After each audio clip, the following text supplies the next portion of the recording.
Everyone, मेरा नाम बालाजी दुबे है। मैं आज आप लोग को हिस्ट्री पढ़ाने जा रहा हूँ। आज से ये मेरा फर्स्ट वीडियो है जो मैं यूट्यूब पे डालूँगा और मैं रिकॉर्ड करके डाल रहा हूँ, जिसमें मैं वो सारी हिस्ट्री के टॉपिक पढ़ाऊँगा, बेसिक से लेके एडवांस तक, जो आपको सारे एग्ज़ाम में हेल्प करेगा। रिलेटेड टू यूपीएससी हो, बीपीएससी हो, किसी भी स्टेट सर्विस का एग्ज़ाम हो, उस सारे में आपको ये क्लासेस जो मैं आपको धीरे धीरे करके कंप्लीट कराऊंगा वो आपको हेल्पफुल होगा। मैं बता दे रहा हूँ, मैं यहाँ पे अभी मैं बिहार में एज अ टीचर रिक्रूट हूँ। बिहार में 11-12 टीचर हूँ और मैं आपको बेसिक से लेके एडवांस तक एकदम सिंपल लैंग्वेज में आपको पढ़ाऊँगा। और आपको सिंपली सारा कुछ पढ़ाने के बाद एक ही वीडियो में मैं कोशिश करूँगा कि आपको समझ में आ जाए, आपको दोबारा ना प्ले करके देखना, आपको समझ में आ जाएगा। चलते हैं, मैं पहला टॉपिक जो मैं आज पढ़ाऊँगा, फर्स्ट क्लास जो मेरा रहेगा, वो है हिस्ट्री में chronology, sources of pre history. जो मैं लिखा रहा हूँ आप भी अपने कॉपी में नोट करना, क्योंकि ये मेरा फर्स्ट वीडियो है, मेरे पास कोई पीडीएफ नहीं है, मैं अपने से आप सबको पढ़ा रहा हूँ। ठीक है, जो मैं लिखूँगा वो भी अपने आप कॉपी में आप लोग लिख लें। Chronology, sources of pre history, ये फर्स्ट टॉपिक, फर्स्ट चैप्टर रहेगा हम लोग का, चैप्टर 1। इस चीज़ के बारे में हम लोग जानेंगे हिस्ट्री में, ये फर्स्ट चैप्टर रहेगा। क्रोनोलॉजी आखिर होता क्या, ये क्रोनोलॉजी होता क्या है? क्रोनोलॉजी होता है, लिखिए, जैसे क्रोनोलॉजी होता है कि arrangement of event and dates in order of their occurrence. मतलब arrangement of events and dates in order of their occurrence. कहने का मतलब ये हुआ कि जो जो हिस्ट्री में जैसे जैसे हुआ है, जो जो हिस्ट्री में जैसे जैसे हुआ है, कब क्या हुआ है, तो उसको उस हिसाब में, लेट सपोज पहले पहले आपके बाबा आए होंगे, आपके ग्रैंडपा आए होंगे, फिर आपके पापा आए होंगे, फिर आप आए होंगे, तो ये क्रोनोलॉजी हुआ। तो उसको उस हिसाब से सजाना है जिस हिसाब से लोग आए हैं। जो चीज़ पहले हुआ है उसको पहले रखेंगे, उसके बाद जो हुआ है उसको उसको रखेंगे।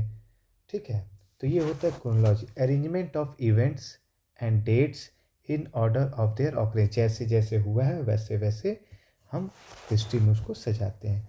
कुछ टर्मिनोलॉजी है हिस्ट्री में, टर्म्स जो आपको समझना बहुत ज़रूरी है। ठीक है, टर्म्स जो हिस्ट्री में समझना बहुत ज़रूरी है। सबसे पहले बीसी। बीसी मतलब क्या होता है? Before Christ. इसके बारे में हम आपको बताते हैं, ये क्यों यूज़ होता है वर्ड, ये आपको मैं थोड़ी देर में बताऊंगा। Before Christ, C dot B C हो गया, BCE होता है। उसके बाद बिफोर कॉमन इरा,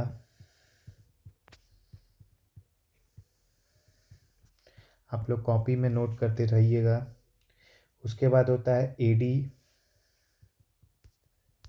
एनो डोमिनस।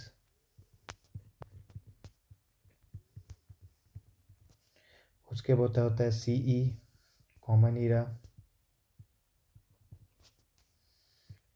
एक होता है .C,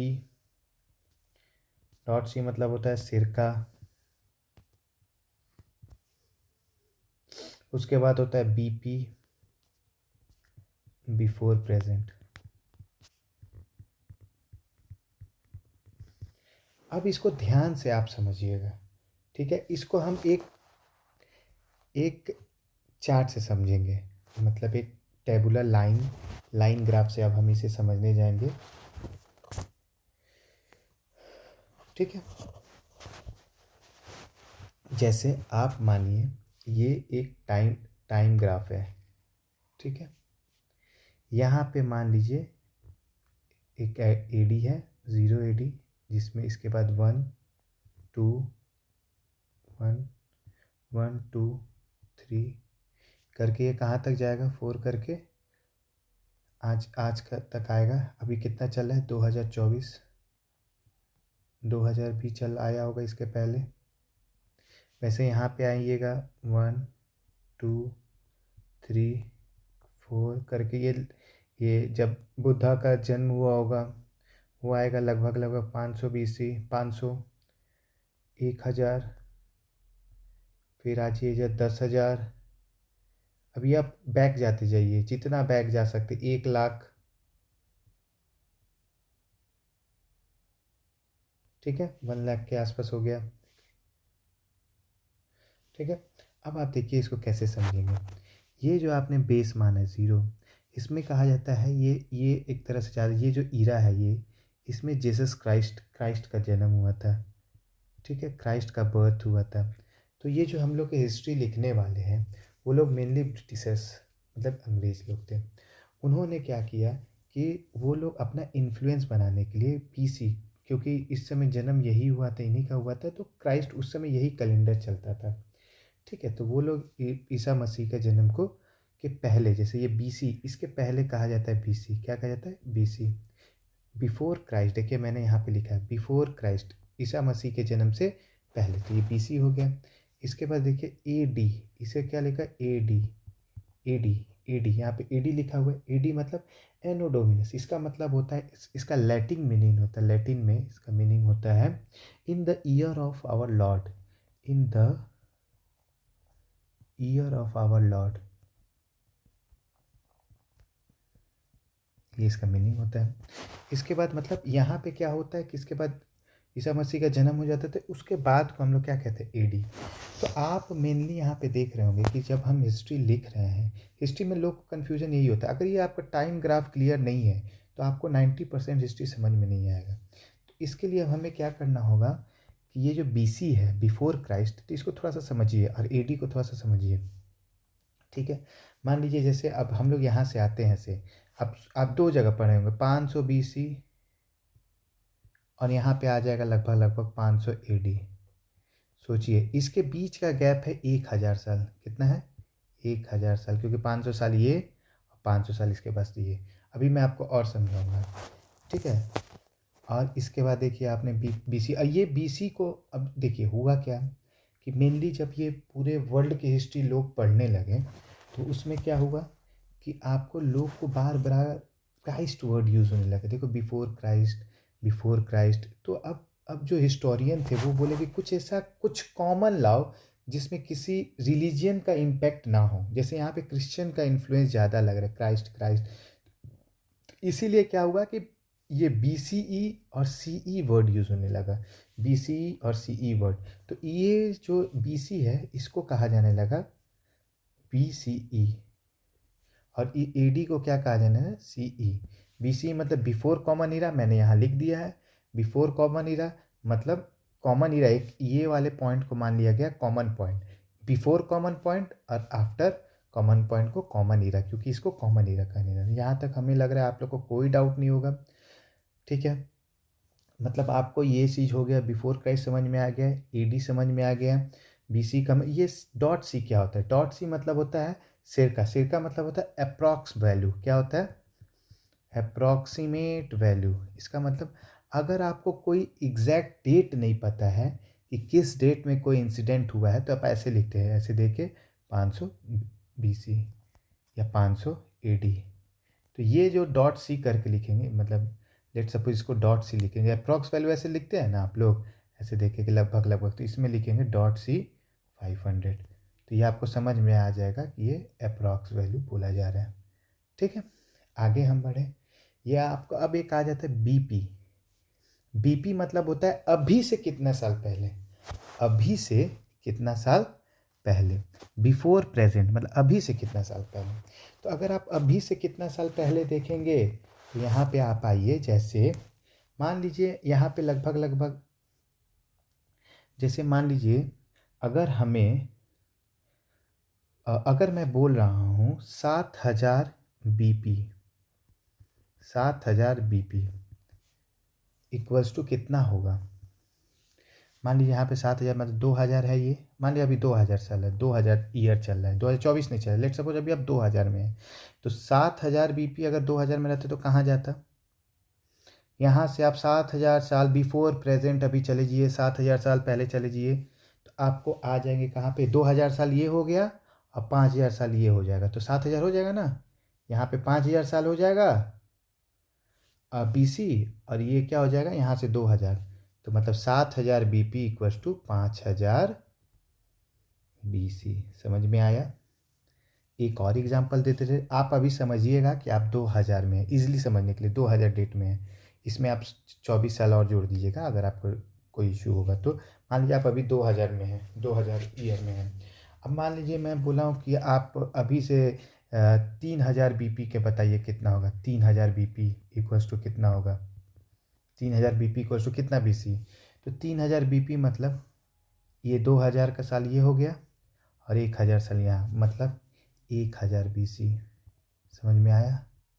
मतलब BP मतलब होता है कि अभी से कितना साल पहले। मुझे लग रहा है आपको समझ में आ गया। मान लीजिए कोई इंसिडेंट हुआ होगा अभी से 3000 साल पहले, अगर किसी को बोलना होगा अभी से, मान लीजिए बुद्धा का जन्म कब हुआ था, बुद्धा जी का, तो वो कहेंगे कि अभी से कितना साल, 2000 साल ये और 500 साल ये, 2500 साल पहले। तो वही चीज़ से कहा जाता है किसी भी चीज़ को आप हिस्ट्री पढ़ेंगे तो 2500 साल पहले ये BP में हो जाएगा, अगर यही BC में लिखना होगा तो 500 BC। ठीक है, तो ये हमें लग रहा है ये सारी चीज़ आपको क्लियर हो जाएगा। मैं आपको पहले भी बोल रहा हूँ, मैं आपको एक एक चीज़ एक्सप्लेन करके ईजी वे में समझाऊंगा ताकि आपको समझ में। ये लाइन ग्राफ मैं बार बार हिस्ट्री में यूज़ करूँगा ताकि आपको एक एक इंसिडेंट पता चले कि कब क्या हुआ है। ये लोगों का लाइन ग्राफ कंप्लीट नहीं रहता है, समझ में नहीं आता है, इसीलिए उनको हिस्ट्री समझ में नहीं आता। मैं एक एक हिस्ट्री आपको बेसिक से लेकर एडवांस पढ़ाऊँगा और आप भरोसा रखिएगा कि आपका एक एक चीज़ क्लियर हो जाएगा। नाउ सेकेंड टॉपिक आते हैं इसी में। देखिए पहला हो जाएगा आपको क्रोनोलॉजी, तो क्रोनोलॉजी में इतना ही कुछ है जो आपको जानना है कि कैसे कैसे इंसिडेंट हुआ, क्या क्या हुआ। अब मैं आते हैं सेकंड टॉपिक जो मैंने ऊपर लिखा था, सोर्सेस ऑफ हिस्ट्री। ये जो सोर्सेज है इसके बारे में आते हैं कि हमें हिस्ट्री के सोर्सेज कहाँ से पता चलते हैं, हमें हिस्ट्री का सोर्सेज कहाँ से पता चलता है। अब हम आ जाते हैं sources of history.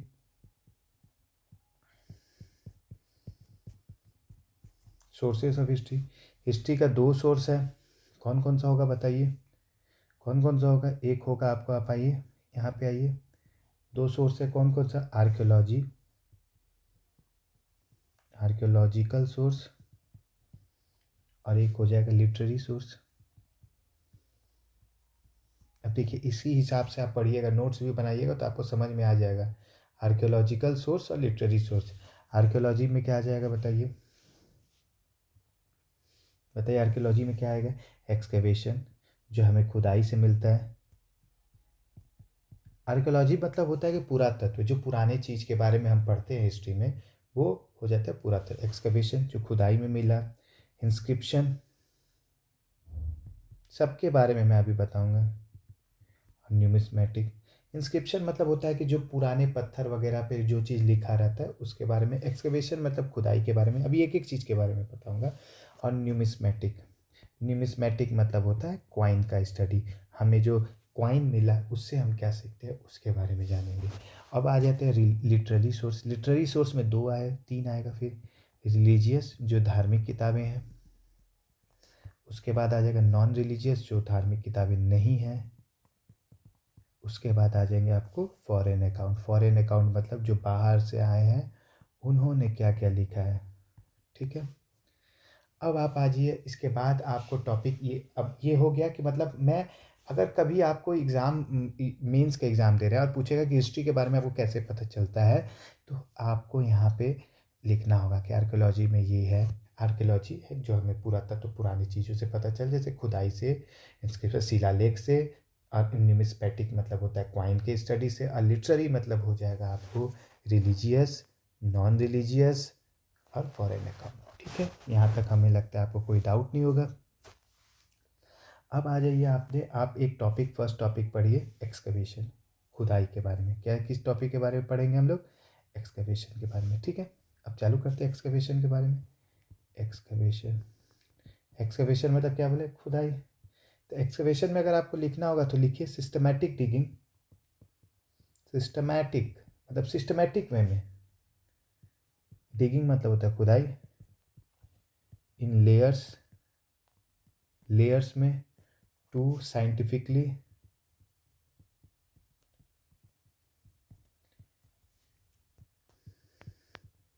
examine the material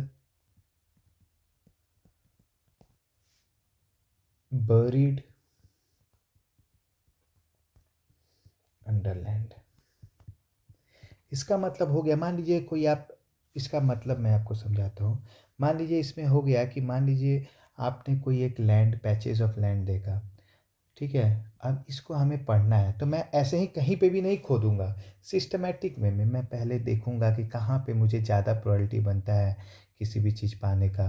उसके बाद एक एक थोड़ा सा उसमें और थोड़ा गड्ढा करूंगा, इतना दूर का अलग अलग गड्ढा करूंगा, उतना दूर का, मतलब एक सिस्टमैटिक वे में मैं काम करूंगा। उसको उसको हम क्या कहेंगे? एक्सकवेशन। सिस्टमैटिक में मैं जैसे तैसे नहीं, सिस्टम में कुछ करेंगे, ठीक है। ये एक्सकवेशन होता है। हाँ, तो इसमें क्या यूज़ होता है? इसमें जो पुराना चीज़ हम खुदाई में मिलेगा उसके लिए हम लोग क्या यूज़ करते हैं, ये तो सबको पता होगा। Radio carbon, radio carbon dating करते हैं, C14 डेटिंग करते हैं। इससे हम उसका एज पता कर लेंगे कि वो चीज़ जो भी मटेरियल इसमें से निकला है वो कितना पुराना है। तो इसमें कोई नहीं, radio carbon dating C14 to determine the age of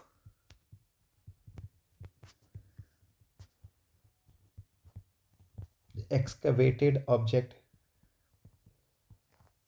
कोई दिक्कत नहीं है इसमें, हमको लगता है आपको, ठीक है। तो जितना भी आप इंडस वैली साइट्स में पाएंगे, ठीक है, जितना भी आप आईवीसी के साइट देखेंगे, ठीक है, जितने भी आईवीसी के साइट्स देखेंगे, सारे सारे साइट्स आपको क्या होता है, इसी के थ्रू, C14 डेटिंग के थ्रू हमको पता चलता है कि कितने पुराने हैं। जितने भी नॉर्थ गेंजेटिक कल्चर है, नॉर्थ गेंजेटिक कल्चर मतलब गंगा के नॉर्थ में, किससे पता चलता है? ये सारे चीज़ आपको किससे पता चलता है? आपको C14 डेटिंग करके, एक्सकवेशन, खुदाई से ही ज़्यादातर मिलता है। और इसमें मिलता क्या क्या है हमें बताइए? हॉर्स हाउसेस मिलेगा आपको, पॉटरी मिलेगा आपको, टूल्स मिलेगा, डिफरेंट वेपन्स मिलेगा,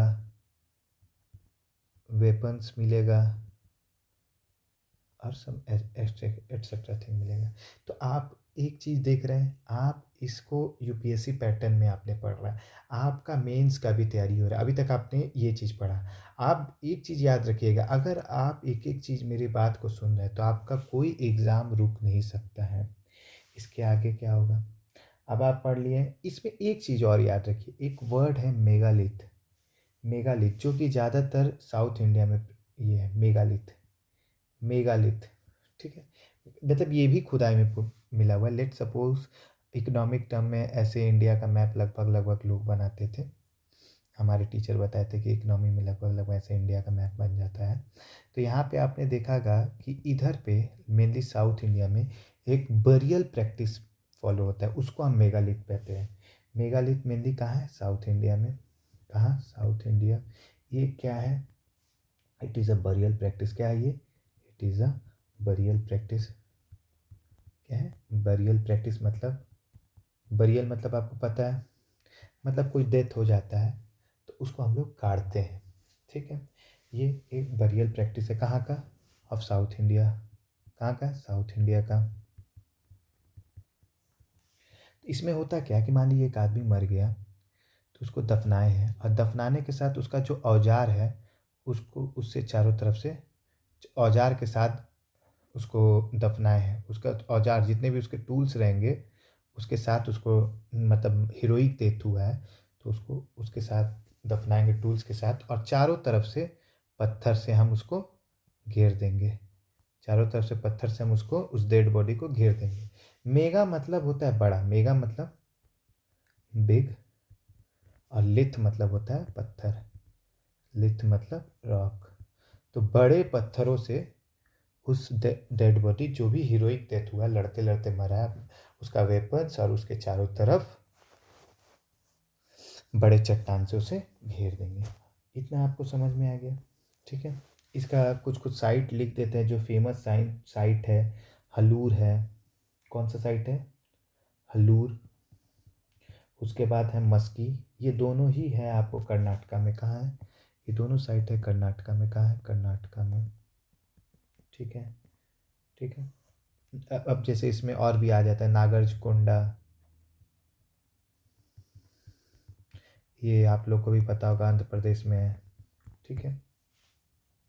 और भी बहुत सारे हैं क्योंकि पूरे साउथ इंडिया में पाया जाता है। बस आपको इतना जानता है मेगालिथ क्या होता है, इसके बारे में आप जान गए होंगे। अब आते हैं दूसरे टॉपिक में। इसके बाद आ जाता है इंस्क्रिप्शन। क्या आ जाता है आपके इसके बाद? जैसे आपने यहाँ पे देखा कि सबसे पहले हमने एक्सकवेशन को पढ़ लिया। अब आजिए आप इंस्क्रिप्शन के बारे में पढ़ते हैं। इंस्क्रिप्शन क्या बताए थे मैंने? इंस्क्रिप्शन जो कि अब देखिए अभी इंपॉर्टेंट चीज़ आएगा इंस्क्रिप्शन के बारे में। ठीक है। इंस्क्रिप्शन क्या होता है? स्टडी ऑफ, अगर क्वेश्चन, सबसे इंपॉर्टेंट क्वेश्चन जो एमसीक्यू में पूछेगा, स्टडी ऑफ इंस्क्रिप्शन को क्या कहते हैं? स्टडी ऑफ इंस्क्रिप्शन को हम क्या करेंगे? इपिग्राफी। क्या कहेंगे हम लोग? इपिग्राफी। इपिग्राफी क्या कहेंगे हम लोग? इपिग्राफी। अब यही स्टडी ऑफ इंस्क्रिप्शन के बाद आ जाएगा study of old writing. Study of old writing.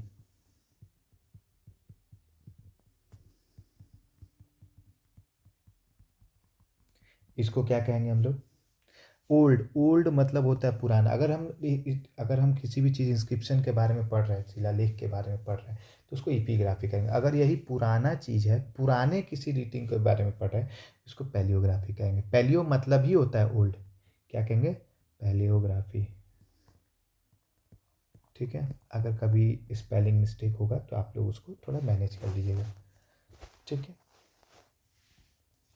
आगे बढ़ें।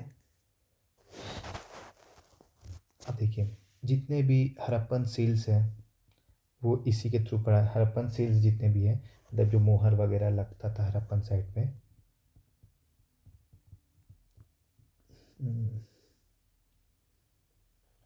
जितने भी हड़प्पन सील हैं,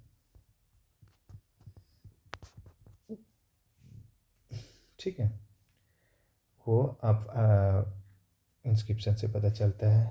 ठीक है, उसको पढ़ के सबसे इम्पॉर्टेंट चीज़ें, अर्लीस्ट डिकोडेड इंस्क्रिप्शन इन प्राकृत।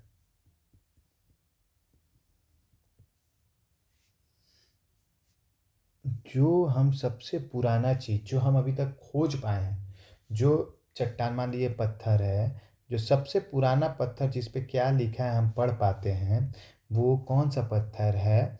वो उस पत्थर पे कौन सा लैंग्वेज में लिखा है? वो प्राकृत लैंग्वेज में लिखा है। कौन सा लैंग्वेज में लिखा है? प्राकृत लैंग्वेज में लिखा है। और ये कब का लिखा हुआ है? 3rd century BC। अब यहाँ पे आ गया ना 3rd सेंचुरी BC। अब देखिए 3rd सेंचुरी BC मतलब यहाँ कंफ्यूज नहीं होना है। सेंचुरी मतलब होता है 100 साल। तो यहाँ पे आप ग्राफ फिर से बनाइए। ग्राफ बार बार काम आएगा। 0, 1 यहाँ पे भी जाएगा, 1 यहाँ पे भी जाएगा, लेकिन 2, 3, 100, यहाँ पे 1, 2, 500, 1000, 2000 और 2024 अभी चल रहा है। ठीक है, यहाँ पे आ जाइए 1, 2, 100 करके, यहाँ पे आ जाइए 300। तो ये यहाँ पे जो इंस्क्रिप्शन लिखा हुआ 300 BC के आसपास, ठीक है, ये ओल्डेस्ट है जिसको हम लोग डिसाइफर कर पाए। डिकोडेड मतलब जिसको हम लोग डिकोड कर पाए, जो लिखा है उसके बारे में जान पाएंगे। वो कौन सा लैंग्वेज में? प्राकृत में। सबसे पहले यहाँ पे ही बता दे रहा, और बुद्धिस्ट में भी बताएंगे आपको। याद करने का तरीका, बुद्धिस्ट और प्राकृतिक कौन सा किसका लैंग्वेज है? जैसे बुद्धा का है बुद्धिस्ट लैंग्वेज। बुद्धिस्ट लोग मेनली यूज़ करते थे पाली को, और जैन यूज़ करते थे प्राकृत को। कोई दिक्कत? तो ये मेनली ये प्राकृत जो है वो जैन का लैंग्वेज है। कैसे याद रहेगा? बुद्धिस्ट देखिए यहाँ पे ज़्यादा वर्ड है, बड़ा वर्ड है, पाली छोटा वर्ड है, 4 वर्ड का। जैन 4 वर्ड का है, उसमें पाली नहीं है। ठीक है, पाली किस में है? बुद्धिस्ट में। जैन 4 वर्ड का है, उसके संग बड़ा वाला है, प्राकृत है। तो ऐसे आप लिंक करके याद रखिएगा, वरना एग्ज़ाम में कन्फ्यूज़न हो जाएगा आपको। नहीं लिंक करके याद रखिएगा, एग्ज़ाम में कुछ याद नहीं रहेगा। जैसे अभी अभी याद हो जाएगा ना, आप कभी भी अगर एग्ज़ाम में आएगा, आपको पूछेगा जैन का कौन सा लैंग्वेज था, तो आपको तुरंत क्लिक हो जाएगा कि सर तो बोले थे कि जैन 4 वर्ड का नहीं होता है, तो जैन 4 वर्ड का पाली नहीं होगा। कौन सा होगा? जैन के संग प्राकृत होगा। बुद्धिस्ट के संग कौन सा होगा? पाली होगा। वरना अगर आप ऐसे लिंक करके नहीं याद किए, नहीं याद होगा।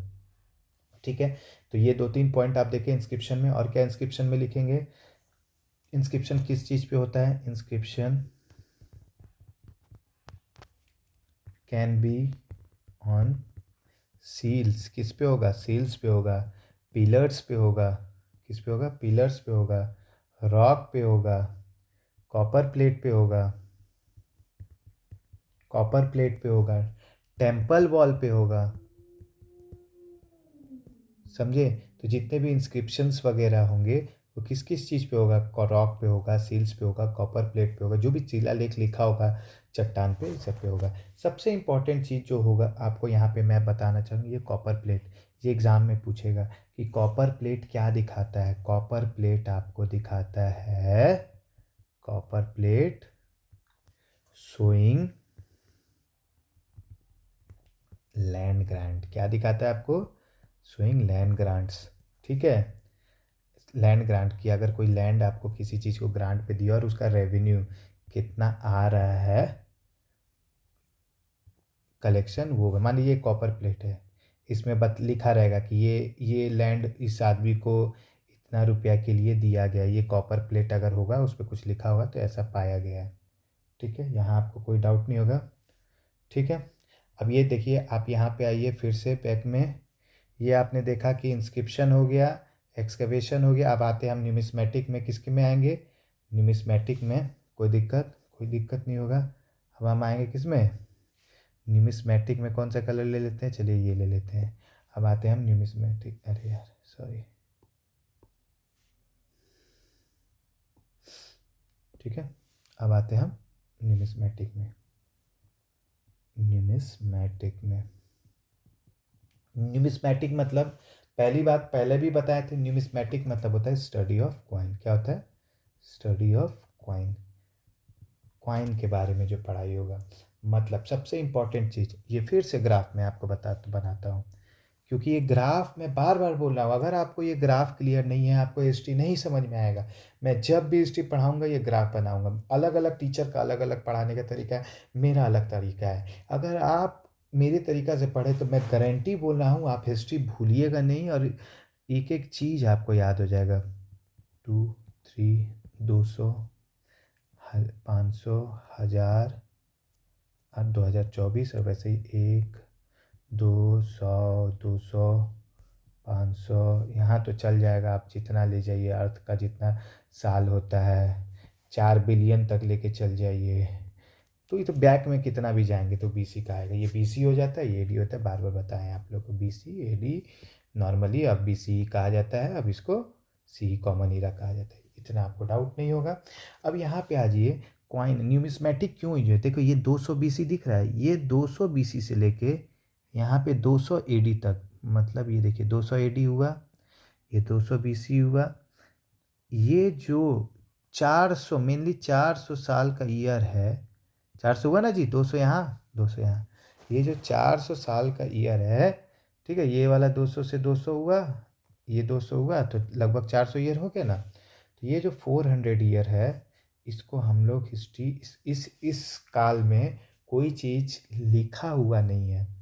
ये जो 200 बीसी से 200 एडी तक का हिस्ट्री है, इसमें कोई हम लोग को लिटरेरी सोर्स नहीं मिलता, लिखा हुआ कोई चीज़ नहीं मिलता है हमें। इस 200 बीसी से 200 एडी का हिस्ट्री हम लोग क्वाइन से पता करते हैं। इसलिए हम इसको क्या कहते हैं? Coinage. क्या कहते हैं इसे? Coinage. ठीक है, ठीक है। अब जब हिस्ट्री पढ़ाएंगे तो मैं आपको इंडिकेट करूँगा एक एक चीज़ के बारे में, आप बस भरोसा रखिए। मैं फर्स्ट वीडियो बना रहा हूँ, अभी तक नहीं बना हूँ, बहुत सारे टीचर उसका वीडियो देखा, उस लेवल का नहीं लगा जिस लेवल के बच्चों को ईजिली समझ में आ जाए। ठीक है, अब यहाँ पे देखिए, इसमें सबसे इम्पोर्टेंट चीज़ अब यहाँ आएगा। ठीक है, देखिए जो जो हम इस कॉइन एज, अब समझ में आ गया इस एज। अब कभी कभी क्वेश्चन पूछता है कि कॉइन एज के बारे में लिखिए, तो कॉइन एज यहीं से यहाँ तक का है हिस्ट्री। ठीक है, अब देखिए मोस्ट फेमस कॉइन कहाँ कहाँ से आता है।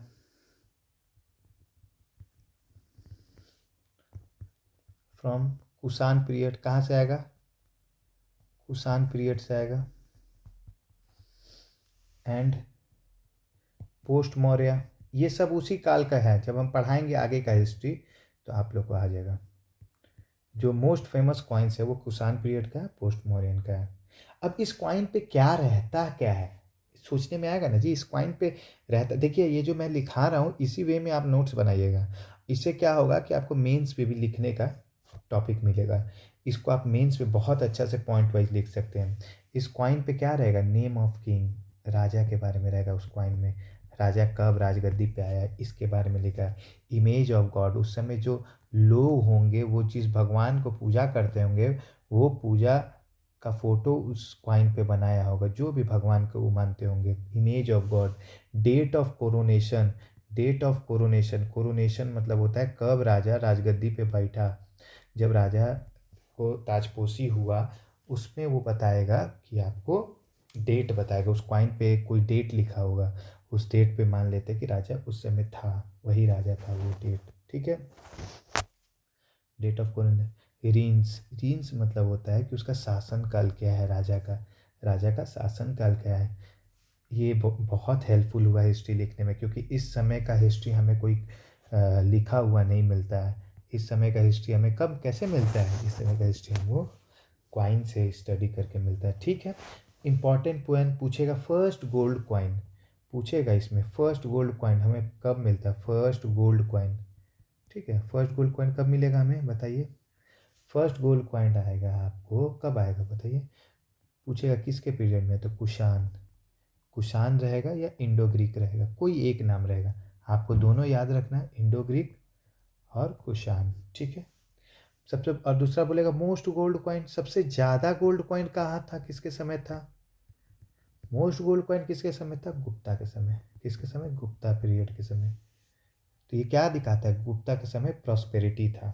ठीक है, कोई दिक्कत नहीं। अब फिर आप पीछे आइए, फिर आप पीछे आइए, यहाँ पे देखिए, यहाँ पे देखिए, ये तीनों हो गया। मतलब हमें ये सोर्सेज ऑफ हिस्ट्री में ये मैंने पूरा पढ़ा दिया आपको, ये पूरा। अब आ जाइए आप लिटरेरी सोर्स में, लिटरेरी सोर्स में आ जाइए। अब मैं आपको क्या पढ़ाऊँगा, लिटरेरी सोर्स।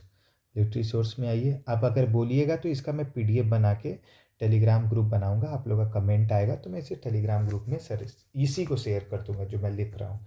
ठीक है, अब आ जाइए आप लिटरेरी सोर्स में। देखिए मैंने फर्स्ट टाइम पढ़ाना चालू किया, इसके पहले तो सोचा था कि ना पढ़ाऊँ, लेकिन फिर भी मुझे अच्छा लग रहा है पढ़ाने में। फर्स्ट टाइम वीडियो है, आप लोगों का सपोर्ट रहेगा तो मैं आगे भी पढ़ाऊँगा। लिटरेरी सोर्स, अब क्या बचा, लिटरेरी सोर्स। ठीक है, लिटरेरी सोर्स में क्या आता है देखिए। अब यहाँ पे आपने देखिए क्या करना है लिटरेरी सोर्स में। सबसे पहले सोचिए कि क्या होगा, अर्लियर, अर्लियर कैसे नॉलेज आता होगा, कैसे लोग को पता चलता होगा। और oral oral transmission of knowledge, मतलब जैसे आपने रामायण वगैरह देखा होगा, वहाँ पे गुरु बैठ के बच्चों को शिक्षा देते थे। ठीक है, ओरली बोलते थे, कोई लिखने के लिए पाम लीफ वाला वगैरह नहीं था, पेपर वगैरह नहीं था, जो भी पत्ता वत्ता होता था उसमें लिखते थे। तो ज़्यादातर लोग ओरली ही नॉलेज देते थे। ठीक है, तो ज़्यादातर मैनिपुलेट हो जाता था, लिखा नहीं जाता था, समझे, तो वो ओरली बोलते थे। तो ठीक है, अब लेटर क्या हुआ बाद में, लेटर रिलीजियस टेक्स्ट,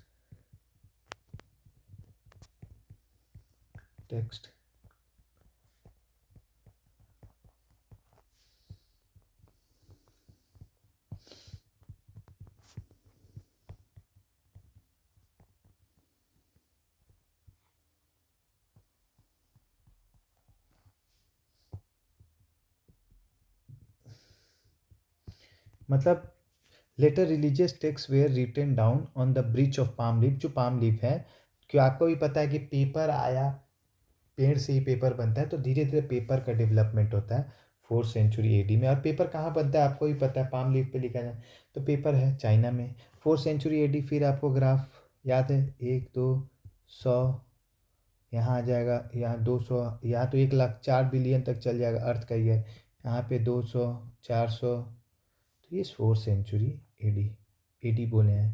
तो यहाँ पे पेपर का डेवलपमेंट हुआ था। कोई दिक्कत नहीं होगा, आप लोग को, हमको समझ में आ गया। मतलब आपने समझ गया कि लिटरेरी सोर्स आपको समझ में आया, लिटरेरी सोर्स आपको समझ में आया, यहाँ देखिए, ठीक है। लिटरेरी सोर्स मतलब समझ गए कि आप कैसे लिखा हुआ पा रहे हैं, ठीक है। अब इसमें हम देखते हैं रिलीजियस किताब। अब हम पढ़ेंगे इसमें के में रिलीजियस किताब के बारे में, ठीक है। अब यहाँ पे बहुत इंपॉर्टेंट 2 3 क्वेश्चंस आएंगे जिसे आपको जानना है, ठीक है। रिलीजियस बुक, कौन सा बुक, रिलीजियस। थोड़ा पेन का साइज में छोटा कर लो,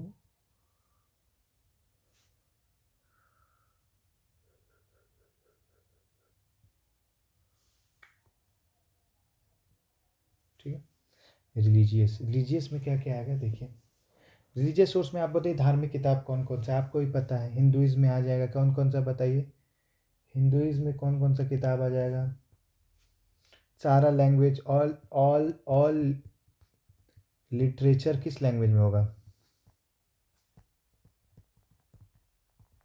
संस्कृत, कौन सा, संस्कृत में होगा। जैसे पता है आपको, वेदास, रामायण, महाभारत, ये सब आप लोग लिख लेंगे स्पेलिंग, पुराण्स, ठीक है।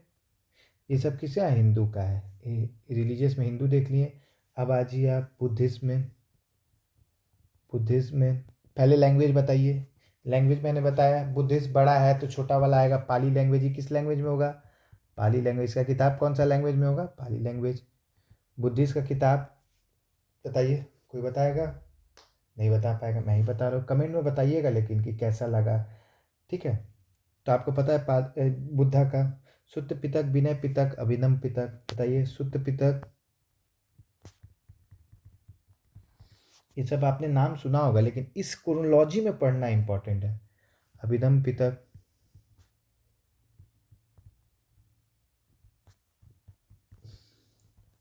विनय पितक, ठीक है, याद रखिए 3 किताब हो गया। इसके बाद आई कौन सा लैंग्वेज आपको समझ में आ गया।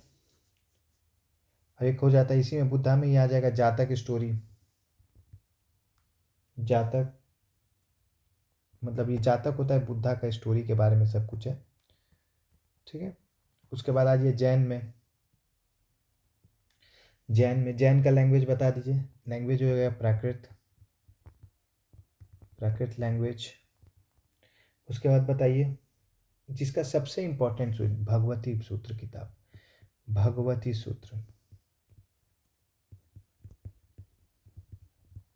ये किताब है भगवती सूत्र। इसमें क्या लिखा हुआ है, इसमें लिखा हुआ है 16 महाजनपद के बारे में। इसके बारे में लिखा है 16 महाजनपद के बारे में, 16 महाजनपद के बारे में इसमें लिखा हुआ है, ठीक है। 16 महाजनपद के बारे में लिखा हुआ है कि जैसे अंग, असक, अवंती, छेदी, गंधार, काशी, कंबोज वगैरह वगैरह के बारे में लिखा हुआ है, जिसमें से मगध फाइनली सक्सेस हुआ था, ठीक है। 16 महाजनपद में आता अंग, असक से ये छेदी, गंधार, काशी, कंबोज वगैरह मैं आगे बताऊंगा सब कुछ। आपको कुछ ज़्यादा ध्यान नहीं देना, मैं जितना पढ़ाऊंगा अगर आप पढ़ के चल गए, मैं 100% गारंटी देता हूँ कि अगर 100 क्वेश्चन आ रहे हैं तो उसमें से आप 90 क्वेश्चन करेंगे। मैं ये लिख के देता हूँ, आप कमेंट में ज़रूर बताइएगा मैं जब भी ये वीडियो डालूँ, ठीक है। भगवती सूत्र हो गया, 16 महाजनपद के बारे में। देखिए ये कौन सा किताब है, किसका किताब है, जैन का। वैसा ही किताब जो बुद्धिस्ट बुक है उसको कहते हैं अंगुत्तर निकाय। क्या कहते हैं उसको, अंगुत्तर निकाय। ये वर्ड याद रखेगा, अंगुत्तर निकाय। ये कौन सा किताब है, बुद्धिस्ट का बुक है जो 16 महाजनपद के बारे में बताता है। देखिए दोनों, देखिए पता है ये दोनों एक संग करते हैं, कॉन्टेम्पोररी है, बुद्धा और जैन दोनों एक ही संग के टाइम पीरियड के हैं। तो लगभग तो आपको पता होगा कि ये जो किताब है भगवती सूत्र, वो 16 महाजनपद के बारे में बताता है। वो कौन किसका किताब है? जैन का किताब है। और ये जो बुद्धिस्ट है वो 16 महाजनपद के बारे में बताता है। उसका किताब का क्या नाम है? अंगुत्तर निकाय। तो आपको याद भी हो जाएगा, जैसे बी है, बी वर्ड देखिए, भगवती सूत्र। तो भगवती सूत्र बुद्धा का नहीं है, भगवती सूत्र बुद्धा का नहीं है, अंगुत्तर निकाय बुद्धा का है, जैन का है ये भगवती सूत्र। ठीक है, आपको याद हो जाएगा। जैसे जैसे हम बताए थे जैन 4 वर्ड का है, तो 4 वर्ड का इसका प्राकृत 4 वर्ड वाला लैंग्वेज नहीं होगा इसका, इसका क्या होगा लैंग्वेज? प्राकृत होगा। ठीक है, तो लिंक करके आपको याद करना है। ठीक है, अब आ जाइए, आप देखिए यहाँ पे, ये फिर से ऊपर आइए, फिर से इस पेज में आइए। कहाँ गए ये? आपका रिलीजियस हो जाएगा। अब आइए नॉन रिलीजियस पे, नॉन रिलीजियस पे आइए, आप नॉन रिलीजियस पे आइए। अब इसमें बहुत कुछ जानना होगा नॉन रिलीजियस में। नॉन रिलीजियस मतलब जो रिलीजियस से रिलेटेड किताब नहीं। जैसे इसमें देखिए आप, रिलीजियस आ गया ना आपको, हिंदुइज्म, बुद्धिज्म, जैन। अब लेकिन इसमें रिलीजियस नहीं रहेगा। सबसे इम्पोर्टेंट किताब है मनुस्मृति। कौन सा? मनुस्मृति। इसमें बताया क्या गया है मनुस्मृति में कि राजा को कैसे शासन किया जाता है, राजा कैसे होने चाहिए। ठीक है, क्या क्या रूल्स रेगुलेशन होता है। ये कब से कब लिखा गया? 500 BC से लेके 500 AD लगभग लगभग ये कंपाइल हुआ है। तो आपको क्रोनोलॉजी पता चल गया। ये लाइन हो गया, तो ये 1 2 लेके लेके जाएगा 100 200 500। वैसे यहाँ पे तो 2024 तक चल जाओ, लेकिन यहाँ पे भी 2 3 100 500। तो ये जो 500 BC से लेकर 500 AD तक है, इस समय आपको मनुस्मृति कंपाइल हुआ। इतना साल लगा है एक किताब लिखे, जैसे कि हम लोग का संविधान भी लिखने में ज़्यादा टाइम लगा था ना जी, तो लगभग लगभग तो वैसे ही ये मनुस्मृति को इतना साल लोग आए अपना ऐड ऑन करते गए फीचर। मनुस्मृति क्या है? Law governing the society. क्या है? Law governing the society. लोग कैसे, लॉ क्या लॉ होना चाहिए? Rules and duty of the king as well as people. इसमें क्या लिखा गया? Rules and duty for the king as well as people.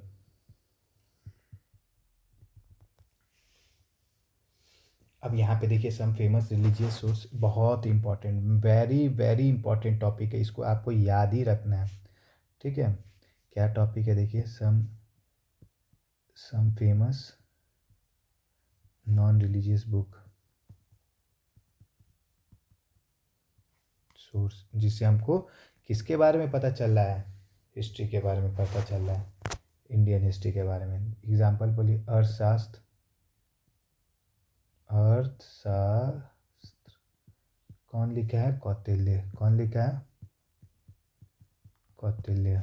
अर्थशास्त्र कौटिल्य। मुद्रा राक्षस, ये देखिए, ये इसको याद रखिएगा। जब आगे इस सब सारा नाम आगे भी आएगा कि किस काल में लिखा गया है, कौन था इस समय राजा, तो उस समय मैं आपको बैक में ले जाऊंगा। तो प्लीज़ प्लीज़ प्लीज़ रिक्वेस्ट है, अगर टीचर मेहनत कर रहा है तो आप नोट्स बनाइएगा, आप कमेंट पे पूछ लीजिएगा। मुद्रा राक्षस क्या लिखा है? विशाखादत्त। कौन लिखा है मुद्रा राक्षस? विशाखादत्त। ये बुक है, ये इसके राइटर, ये वाला बुक है, ये राइटर है इसका। ठीक है, मुद्रा राक्षस होगा, ये हो गया। अब आइए फिर हर्षचरित। हर्षचरित कौन लिखा है?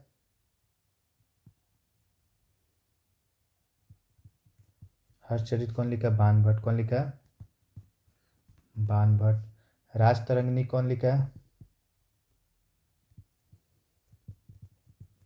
कल्हाना लिखा है।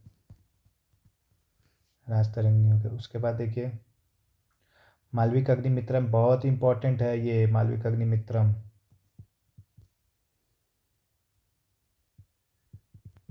ये कालिदास लिखा। कौन लिखा? कालिदास। कवि राजमार्ग। कवि राजमार्ग कौन लिखा है? कौन लिखा है बताइए, किसी को पता है? अमोघ वर्षा। कौन लिखा? अमोघ वर्षा। अमरकोश कौन लिखा है? अमर सिन्हा। कौन लिखा? अब देखिए, जब आप हिस्ट्री लिखिएगा तो इसके बारे में लिखिएगा कि हमको सोर्सेज ऑफ हिस्ट्री कैसे पता चला। Amar Kosh, Amar Sinha. Last but important, Ashtadhyayi. Ashtadhyayi. अष्ट अष्टध्यायी कौन लिखा है? पाणिनि। पाणिनि। अष्टध्यायी ये संस्कृत का ग्रामर का किताब है, ग्रामर बुक। ठीक है, ठीक है। जब आप हिस्ट्री के बारे में लिखिएगा तो इस सब के बारे में लिखिएगा तो पता चलेगा आपको कि भाई क्या इंपॉर्टेंट है। ठीक है, जैसे अर्थशास्त्र, आपको लग रहा है ये इकोनॉमी का किताब होगा, नहीं, पूछेगा किस चीज़ का किताब है तो आपको पता होना चाहिए पॉलिटी का किताब है। किसका किताब है?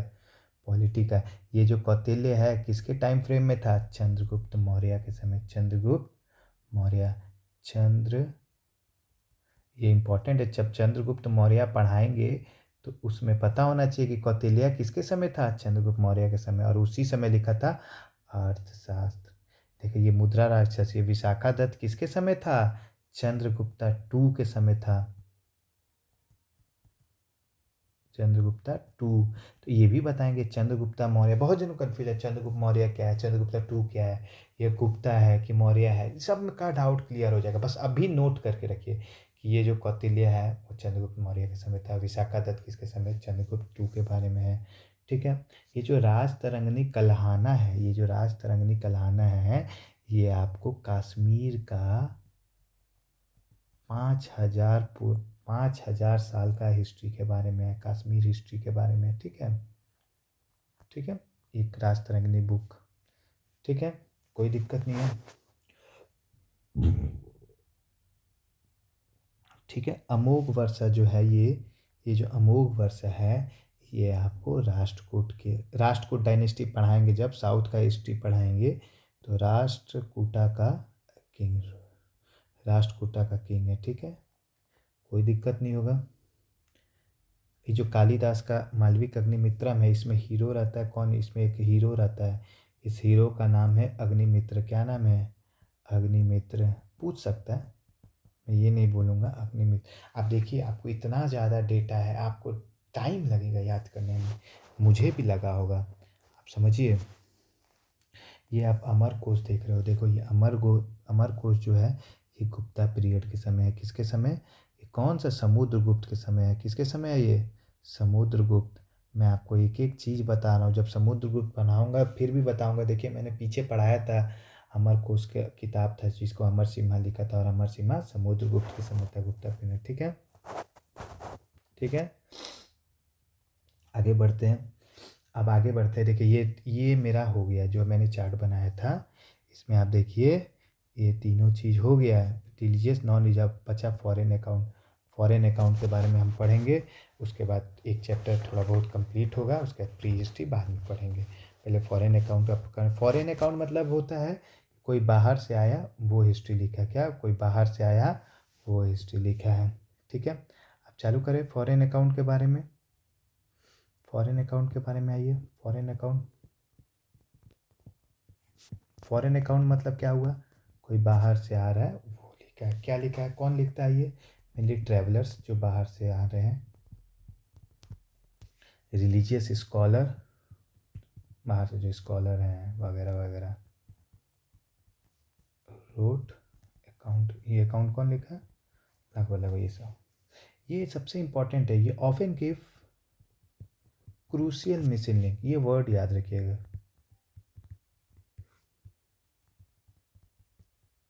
जो चीज़ छूट गया है उसके बारे में इम्पोर्टेंट माने कुछ चीज़ हमें नहीं पता है, लेकिन वो जो पुराने किताब जो हमारे फॉरेनर्स आके लिख के, जैसे ह्यूम सांग, फाइयान, ये सब आके लिख गए हैं, उससे हमें भी पता चलता है। ठीक है, ठीक है। लेस एग्जेजरेशन, ये वर्ड याद रखिएगा। लेस, इंग्लिश भी देखिए कितना वर्ड अच्छा है।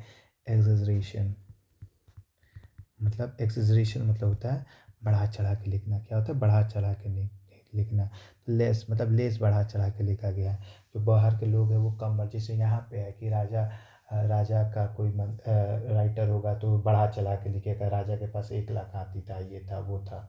तो ये चीज़ आपको भी पता चल रहा है कि ये है बढ़ा चढ़ा के बोल रहा है। तो लेकिन जो बाहर वाला होगा उसको तो राजा से कोई उतना मतलब नहीं ना है, तो वो उतना बढ़ा के नहीं लिखता, तो इसीलिए इसको कहा जाता है न्यूट्रल अकाउंट। क्या कहा जाता है? न्यूट्रल अकाउंट, कि न्यूट्रल है भाई। ठीक है। अब फेमस वर्क देखिए, फेमस वर्क जो ये लोग किए हैं।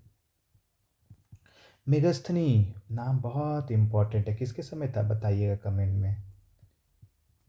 कौन था? इंडिका। मेगस्थनी कौन सा किताब लिखा था? इंडिका। ये मौर्यन टाइम में था। किसके समय था बताइएगा, इसका स्टोरी हम जब पढ़ाएंगे तो आपको बताएंगे अच्छे से। मौर्यन टाइम। कोई दिक्कत? कोई दिक्कत नहीं है। इसमें एक किताब जो बहुत इम्पोर्टेंट है, और मेरे से एक एग्ज़ाम मैंने दिया था, उसमें ये पूछ दिया था कि पेरिप्लस ऑफ इरेथियन सी, इसके बारे में, पेरिप्लस ऑफ इरेथियन सी के बारे में सी पूछा कि इसका राइटर कौन है इस किताब का, पेरिप्लस ऑफ इरेथियन सी में। ठीक है। तो इसका राइटर हमें पता नहीं है। ये जो किताब है ये कुछ पन्नों में पाया हुआ है, जिसका राइटर अभी तक अननोन है। ये ग्रीक बुक है। क्या है ये इरिथियन मतलब होता है रेड सी। ठीक है। तो इस किताब से हमें, जैसे इसमें लिखा हुआ है कि इंडिया के जो भगवान है, उस भगवान का नाम इसमें मेंशन हुआ है, तो यही चीज़ है। लेकिन इसका राइटर अननोन है, जो इसको लिखा है उसके बारे में हमें नहीं पता है। ठीक है। इसके बाद आज ये ग्रीक बुक है। कौन सा बुक है? ग्रीक बुक है। आगे है फाहियान में आइए। फाहियान। फाहियान किसके समय था? गुप्ता पीरियड में है। किसके पीरियड में है? गुप्ता पीरियड में है। ह्यूंगसांग। ह्यूंगसांग। हर्षवर्धन। देखिए ना, एच से एच लिंक हो जाता है, बोले ना अभी अभी और ट्रिक मिलेगा आपको। हर्षवर्धन, एच से एच लिंक हो गया। ऐसे लिंक करके बोलेगा। ह्यूंगसांग, बहुत जन होता है कन्फ्यूज है, फाहियान किसके टेम समय था, ह्यूंगसांग किसके समय था। तो फाहियान आपको समझ में आए गुप्ता पीरियड, ह्यूंगसांग हर्षवर्धन के पीरियड में है। ठीक है, कोई दिक्कत नहीं। दोनों चाइनीज ट्रेवलर्स थे। एक चीज़ याद रखिएगा, ये जो आपको मैंने आपको पढ़ाई है ये आपको याद करना होगा। इसका कोई हमको हमें भी टाइम लगा होगा पढ़ने में। अरसास कौटिल्य मुद्रा विशाखादक हर्षचरित मानव राजश्रेणी कलानी मालविक अग्निमित्र कालिदास कविरात्मक अमुक वर्षक अमर को समर सीमा अध्याय पाणिनि। और आपको ये थोड़ा सा एक बार देखिएगा ना तो आपको याद हो जाएगा। ठीक है। और टाइम देना होगा, टाइम देना होगा याद करने में। और बताइए कौन है अल बेरूनी? कौन है अल बेरूनी? बताइए अल बेरूनी। मोहम्मद गजनी। किसके संग आए थे ये अल बेरूनी? किताब बताइए पहले। किताब उल हिंद। पता है? किताब, किताब उल हिंद मतलब हिंद मतलब भारत के बारे में लिखा है वो। ठीक है। ये किसके संग आया था? मोहम्मद बिन गजनी। महमूद गजनी कह दिए, महमूद गजनी। गजनी मूवी देखे ना, वही महमूद के संग अलबेरूनी आया था। ठीक है। ये बनारस में रह के संस्कृत सीखा है, लर्न संस्कृत इन बनारस। पहले बनारस में रह के संस्कृत सीखा, जो बनारस हमारे बक्सर के बगल में है। अब बक्सर में ही मैं जॉब कर रहा हूँ, तो ये संस्कृत अब यहीं से मैं बैठ के आप लोग को पढ़ा रहा हूँ। तो ये बनारस में क्या सीखा? संस्कृत सीखा, गजनी के संग आया था और किताब लिखा किताबुल हिंद, जिससे हमें इतिहास के बारे में पता चलता है। बहुत इंपॉर्टेंट है ये, जब हम पढ़ाएंगे ना गजनी के बारे में तब ये नाम आएगा। एक एक नाम जो मैंने अभी ऊपर लिखा है सबके बारे में आगे आएगा, लेकिन यही है कि आपको कंटिन्यू फॉलो करना होगा जो मैं पढ़ा रहा हूँ। ठीक है। अब आज इब्न बतूता। Ibn Battuta. ठीक है। इब्न बतूता एक कौन सा किताब लिखा होगा आपको भी पता होगा, सबको बहुत जन हुआ। तुगलक डायनेस्टी के समय था। एक किताब लिखा था रिहला। ठीक है। रिहला किताब लिखा था। कौन सा किताब ये? इब्न बतूता कौन सा किताब लिखा था? रिहला। कौन सा किताब लिखा था इब्न बतूता? रिहला। ठीक है। ये कहाँ का था? इंपॉर्टेंट क्वेश्चन पूछता है कहाँ का था। ये मोरक्को से था, फ्रॉम मोरक्को। कहाँ से था? मोरक्को से था। किसके समय आए थे? मोहम्मद बिन तुगलक के समय आया था। कोई दिक्कत? कोई दिक्कत नहीं होगा, आप लोग को समझ में आ गया। ये था आज का टॉपिक। मैंने इसमें हम आपको पहले ही बता दे रहे हैं मैंने क्या क्या पढ़ाया। फिर से एक बार 2 मिनट 3 मिनट में रिवीजन हो जाएगा, और 1 घंटा का वीडियो है। इसके आगे मैं बाद में पढ़ाऊँगा। सबसे पहले मैंने बताया कि आपको मेरा नाम हिस्ट्री बालाजी दुबे है। मैं आपको बेसिक से लेकर एडवांस तक पूरे हिस्ट्री को पढ़ाऊँगा। ठीक है। और आप हम पे भरोसा रखिएगा, 100 में से 90 क्वेश्चन आपका करेक्ट कराऊंगा, ये मैं गारंटी दे रहा हूँ। 100 का मैं नहीं गारंटी ले रहा हूँ। उसके लिए कोई और है टीचर्स, उनको से पढ़िए। Chronology, sources, pre history. ठीक है। ये टॉपिक था क्रोनोलॉजी मतलब बता दिया, अरेंजमेंट ऑफ हिस्ट्री। वगैरह वगैरह आपको एक एक चीज़ बताया। Before Christ, BC before common era, AD anno domini, C common era, short C circa, approx value, BP before present. ये चार्ट बना दिया मैंने। इधर पास्ट में जाइए, इधर फ्यूचर में जाइए। 2024 अभी फ्यूचर है। इससे इससे पहले भागे सब एक बार रिवाइंड करके आप देख लीजिएगा। सोर्सेस ऑफ हिस्ट्री को दो पार्ट में टाने, क्रोनोलॉजी और लिटरेरी, मतलब सॉरी क्रोनोलॉजी, आर्कियोलॉजी और लिटरेरी, खुदाई और लिखा हुआ जमीन में। ठीक है, एक्सकवेशन, इंस्क्रिप्शन, न्यूमिस्मेटिक, ये तीनों के बारे में पहले पढ़ा है। फिर लिटरेरी में गए, रिलीजियस, नॉलेज, फॉरेन अकाउंट, तीनों के बारे में ये भी पढ़ा दिए। तो हमें लग रहा है आप बहुत संतुष्ट होंगे इस पढ़ाई से। मैं आपको, ये मेरा फर्स्ट वीडियो मैं जो यूट्यूब में डालूँगा, और मैं सोचूंगा कि आप लोग सपोर्ट करेंगे तो आगे मैं और अच्छा वीडियो डालूँगा और एक एक चीज़ आपको समझ में आएगा, ये मैं गारंटी लेता हूँ। Thank you.